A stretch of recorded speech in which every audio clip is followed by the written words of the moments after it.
All right, we are back for our second lecture in Mesopotamia. The first one really talked about how these civilizations got to the point where they could irrigate and domesticate plants and animals and make their own food. And then as we go through this lecture, we're going to talk about the product of that, what the job specialization. And one of the things that develops out of that job specialization is writing. And initially, writing was basically done just to kind of record transactions and it's not necessarily brand new. They're not necessarily the first group to do it. And as you can kind of see in this first slide, you get Mesopotamia about 3100 BC, China about 2600 BC, Egypt's about 3300, Indus Valley is about 2600. All of these societies are advanced enough at that point that they recognize they need to have some form of writing. Certainly, communication is key, but then it begs the question, what is writing? Does cave painting, or like a prehistoric cave painting, does it count as writing? There are, certainly, you can make that argument.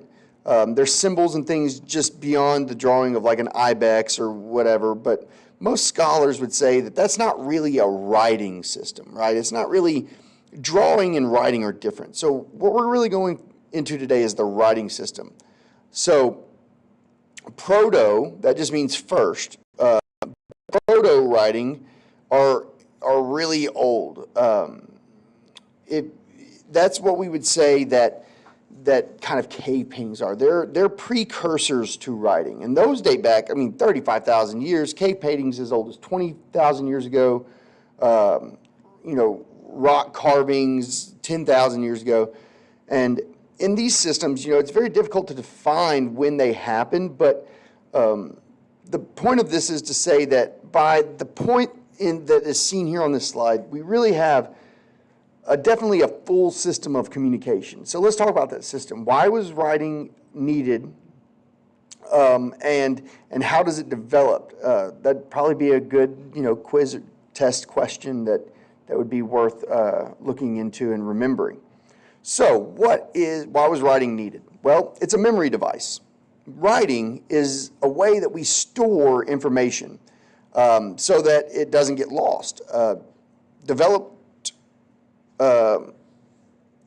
Civilizations develop the ability to write not for myths or religious texts or laws of the king. It's actually more down to earth. They needed to be able to write in order to store practical data, accounting and inventories and sales and tax receipts, right? Yes, taxes. Thanks Sumerians and Mesopotamians, taxes. We got to keep track of them, right? So why are they doing this? Well, you want to be able to show what you had and who had what stuff. And so here you have a list of someone's goods. You can see the little columns here, and these columns then contain further divisions, these horizontal divisions. And in here is what he bought and presumably brought to a temple in a single month, or down and down and down. And then they would write this stuff down, how much they owed or whatever. And at the end of the year, they would go back and look and see, what did you bring to the temple? What did you purchase? And you would be able to kind of settle up and know basically like a receipt. And we have thousands and thousands of these they're just sitting in dusty heaps, untranslated, because honestly, it's not very easy for the larger academic community to get funding to just translate a list of some dude who bought grain and sheep and how much he brought to the temple and what he traded with somebody else. Like, it'd be like going into somebody's receipt drawer and like spending $1 million just writing it all out, right? There's no point or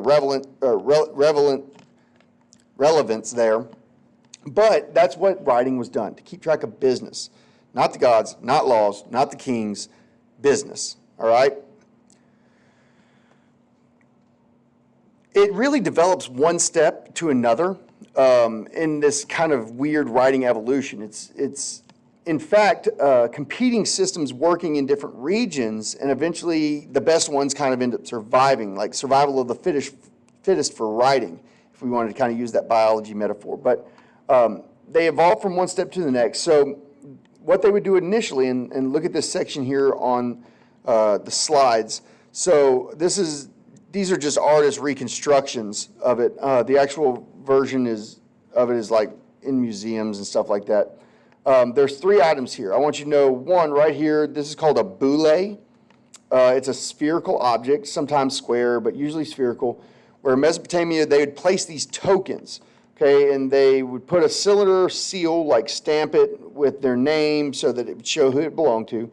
But basically it's just like this little ball, like a little, that contained the tokens of how much stuff you owned, and your name was on it. And so this one is at the British Museum, and this is the seal, and this is what it looks like if you actually pressed into wet clay, like, and then you roll it along, you would leave behind these shapes. And that's how you would like kind of sign your name. So this was this little cylinder, and you would push it into clay, and then you would use that to seal your boule. This would kind of be like your name. That's who you are. From time to time, these tokens represent different products. So we have, and you can see here, would be how it was used, right? You would kind of roll it onto there, and then you put your little tokens inside. It's kind of there's lots of these, I'm telling you, it's kind of crazy. These tokens, so here we have like one that is an X that represents sheep for some reason, totally mysterious. You have this little thing that kind of represents pottery. This is how many pots that I have. And we talked about the importance of pottery, right? And they can kind of see the similarity there is they want to represent all different kinds of things and all different kinds of products. Now, there's tokens, plenty of tokens in the archaeological record, thousands and hundreds of thousands.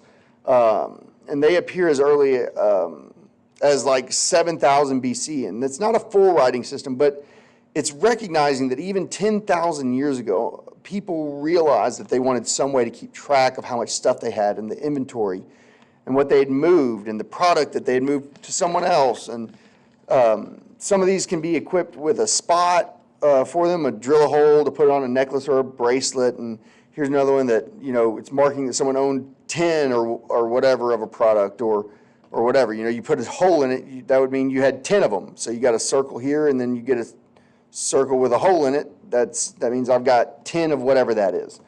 But I'm not going to sit here and tell you that I know what every one of these tokens means. That'd be impossible. But we know that there was some for, wheat and sheep and oil and wool and these different things. And what was really, really helpful was when it came to tax payments, you'd bring in your boule and you would show how many tokens you had, and then they would tax you based on that, right? And you go, well, why don't you just take some out? Well, then they would keep track. So if they came by your house and you came in and paid taxes on 4 tokens worth of stuff, and they come by your house and you have 10 tokens worth of stuff, they'd be like, you cheated, we're going to kill you.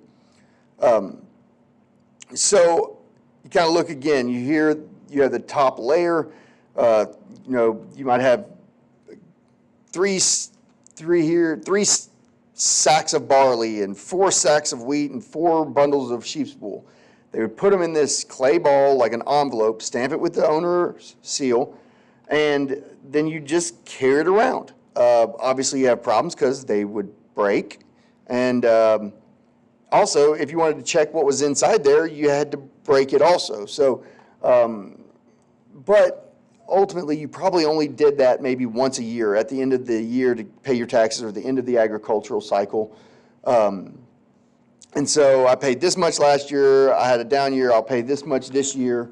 And so it's a great example of that. You can see how this kind of worked, right? And it's got this obvious crack here, so because it was broken open, right? So you can see that this could create a problem, and that if you had to open it for some reason, you'd have to create a whole new boule just to put tokens in and then restamp it. And it's a bit cumbersome, It's not the most efficient system, but I mean, it worked for them, right? It was better than nothing. It'd be kind of mind-boggling to us to go to a gas station, have to break it open, a clay envelope to get money out of it, and then be like, oh, shoot, I need to make a new wallet when I get home, right?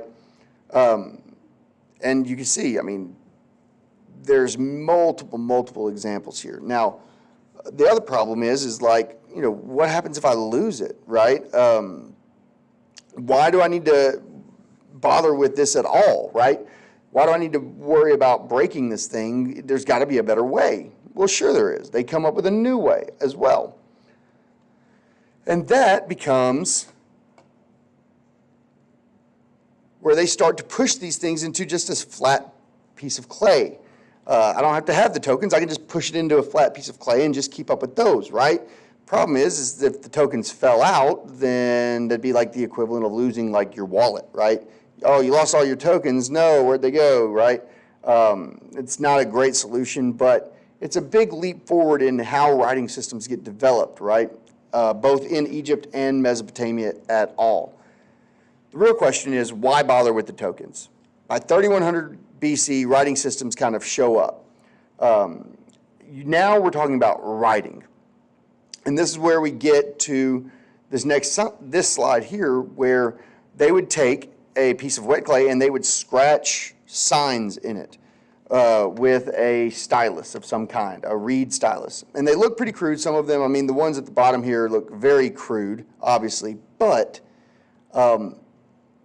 they're better than nothing. And it's incredibly advanced over the Boule system that we saw, right? But the issue is, yeah, I can keep count of things, but how do I draw concepts, right? How do I draw things if I don't have an alphabet, right? I don't have an alphabet, so I need to come up with symbols or something, but I want to draw phonetically. So, like, what are you talking about? So, like, how would I go about that, all right? So you have this thing called the Rebus principle. And the Rebus principle is basically like, how can I draw something that I can't really spell out? So like if you look at this one, like you have like, you would do it by drawing a series of pictures, right? I, B, leaf. So if I wanted to say like, I believe you, I, B, leaf, I would draw like that in almost like a hieroglyphic way,